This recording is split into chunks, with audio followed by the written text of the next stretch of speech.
So what are some of the calls like that you're starting to get this time of year? I know our calls vary, from different people, but Yeah, on the listing side, it's been a bit of conversations about, is it a good time to sell? So again, going back to that, is there a looming bubble? So you have that conversation, and what do I have to do to fix my house up to get it on the market? yes. So I've been having lots of those conversations lately and kind of taking different paths with different clients depending. So what do you hear in the fixer upper? I have a fixer upper. Should I list now? Yeah, no, I agree. This is a great thing to talk about because, we've had such beautiful homes, for several years, and we are seeing where people do need to sell and they maybe don't have brand new kitchens or, all the money to throw into rehabbing their home before they sell. So I think it's really going to be something we're going to see a lot more of coming in the future. And yeah, let's talk about it a little bit. Yeah. So kind of two different paths, but let's take the fixer upper, because sometimes if the client has the time and the money, then it's worth putting the money in to make repairs. Homes that are updated generally sell for high. They show better. They look better on on the photos. But let's set those aside because not everyone has the time, energy, or money, or those things all at the same time. So I have an upcoming listing that I would say is truly a fixer. It's a solid home, but it just will need everything: new windows, new kitchen, new bathrooms, paint. And there's probably some additional defects like this. There may be issues with the sewer. So, you talk to the seller and there are things that they want to do. And what you have to really strike that balance is, where do you stop?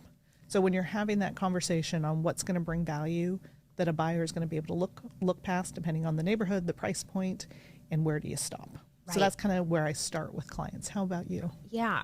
No, it's interesting because in some cases, like a home like that, I've had one recently, and we truly had to sell it as is. It happened to be an estate, and so those are a little bit different, but really there isn't money. The estate is looking to, capture as much money as possible, so we don't really have the ability to fix it up, unfortunately. So the as-is home is really something we can sell anything, but the as is truly as is. Like everything that's wrong stays wrong, and we just disclose. I mean, the whole point is we're not trying to hide anything. We want everyone to know, here's what's going on with the house, and price it accordingly, and then let buyers come and do their due diligence. So what approach do you generally take with the seller in those scenarios? So we know off the bat, let's get this listed probably as quickly as possible. Yeah. So even on the craziest stuff, I can't help myself. I'll even bring bags of mulch myself because I cannot not have that fresh smell when you walk up to a house. Like the curb appeal? Curb appeal. So that to me is, we can spend anywhere from $200 to $500 just sprucing up the front as people arrive, because again, people buy, with their emotion, whether you're an investor or an end user buyer. I just find that is one thing I can't live without. But other than that, So a couple bags of mulch. Or plants or whatever, just to kind of, freshen up that front entryway. But then probably like you, we sit with the seller and we ask, what they're capable of or what they're willing to take on, and then figure out, what, how as is it? Yeah. Or is it as is, or, is it a fixer-upper, and here are a couple things we might tidy up? Yeah, I find that, and then clean. So sometimes that means we're in there scrubbing. Sometimes we hire the professionals to do it. I recently had an estate sale this year that, they had lived in the house 50 years. I doubt they had ever cleaned out. I mean, none of us do, right? So you get the good cleaners in that do the Q-tip cleaning in the tracks. You get everything just clean. In fact, these clients didn't even want me to stage.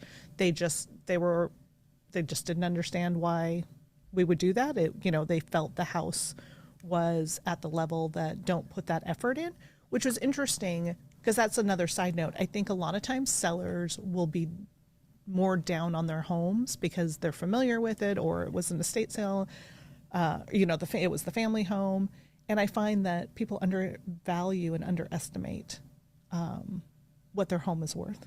Yeah. In that. And so it was literally like, let's get this house on the market. So I'm like, let me get the cleaners in. Yeah. And they did a fabulous job. So then we could do the staging, or I'm sorry, the cleaning, get it photographed and get it on the market. And then buyers got to see it as is. Right. We got to see it vacant in all its warts and glory.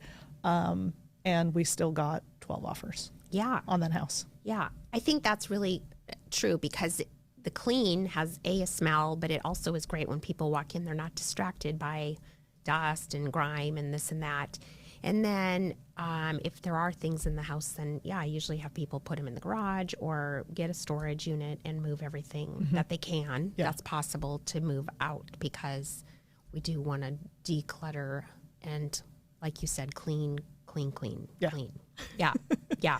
And I think that at the end of the day, whether the seller has done a pre-inspection, which is really helpful in those cases, I find, because then again, you can price it right.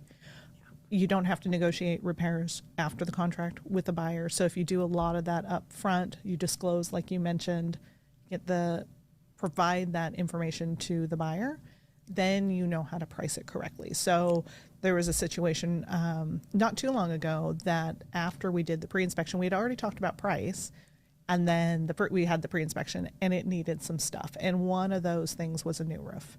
And so we had to have a long conversation about, we can always sell everything at the right price, but if the appraiser comes because the buyer is getting a loan, which 90% do, we're going to really isolate out those buyers because there's no way it was going to pass an appraisal. Right. And sometimes I agree because the roof is obviously a big deal. And sometimes, and it's hard to get a roof cert right now, because those kind of help us out, but they're very hard to come by right now. So, yeah. Yeah. So there's sometimes that so we could have sold. So we talked about at different prices. Right. We could sell at this price. Right. Or for about $15,000, they could put a new roof on. The nice thing is the roofer I was working with was happy to be paid at closing. So they weren't even out of pocket money. And it ensured that the roof was taken care of prior to closing. We had started, it wasn't finished by the time we went on the market, but it was, again, that promise that it would be finished before closing, which was fine. Right. And they probably saved themselves, I don't know, $50,000, maybe $60,000, because they wouldn't have been able to entertain those financed offers. I mean, we could talk about it a later time. There are other types of loans that maybe you could get, but again, the general buyer pool is going to be a conventional loan for most of our homes. And buyers are terrified of roofs because they're terrified of having to replace something so big right out of the gate. So I think it is a really good thing to analyze. So, yeah. So I think that's, again, like for as is, we just give it a little bit of curb appeal, clean and declutter, hopefully, help them analyze, maybe do a pre-inspection, address maybe anything very large, like if there was a structural thing or the roof thing. And then, if by chance, a seller has ability to paint their fresh paint in some rooms that might be dark or dreary or whatever, is a big help as well. Yes. So because then you go to the next levels, because sometimes it's just as is. And I know with a lot of our clients, there's the effort level, there's the how much energy they're willing to put into it, just because they're maybe in a different stage of life, maybe they're in a hurry, maybe it's an estate, etc. Yeah. So that next level is, okay, we won't do anything and here's the recommended price. And then usually my approach is with the paint, let's talk about, could we freshen up with paint and carpet? I'm in the middle of that project with another client, and the seller is like, I can't believe what a difference just paint and carpet made. I mean, the house is dated. It's going to need work.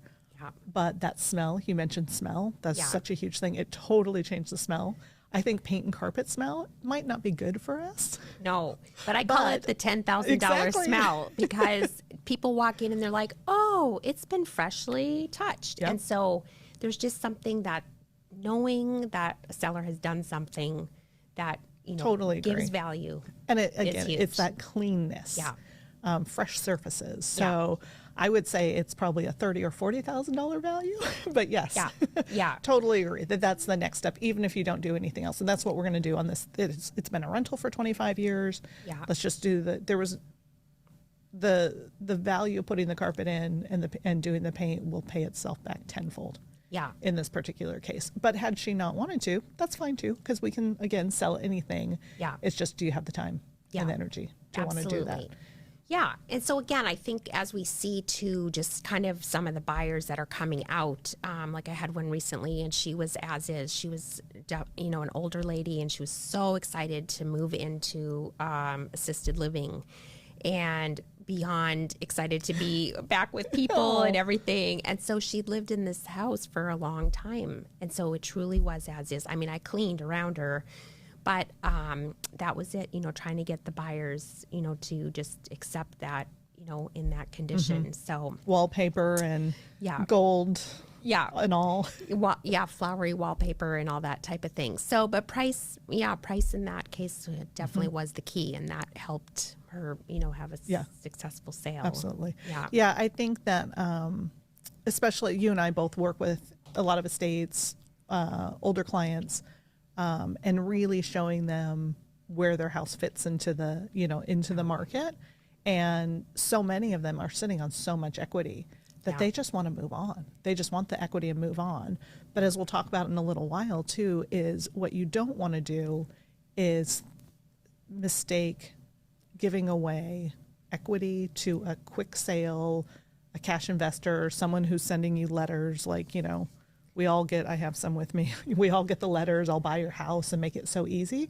The truth is, you and I, as real estate brokers, can make it very easy on our clients and keep the money in their pockets. So we'll dive into that in a little while. Well, no, but that brings up a good point because, some people are like, oh my gosh, I got to sell it as is. I've been getting these letters and offers and I'm just ready. I'm ready to just cave and be done. And we start to see it happen because you and I have been tracking some of these sales.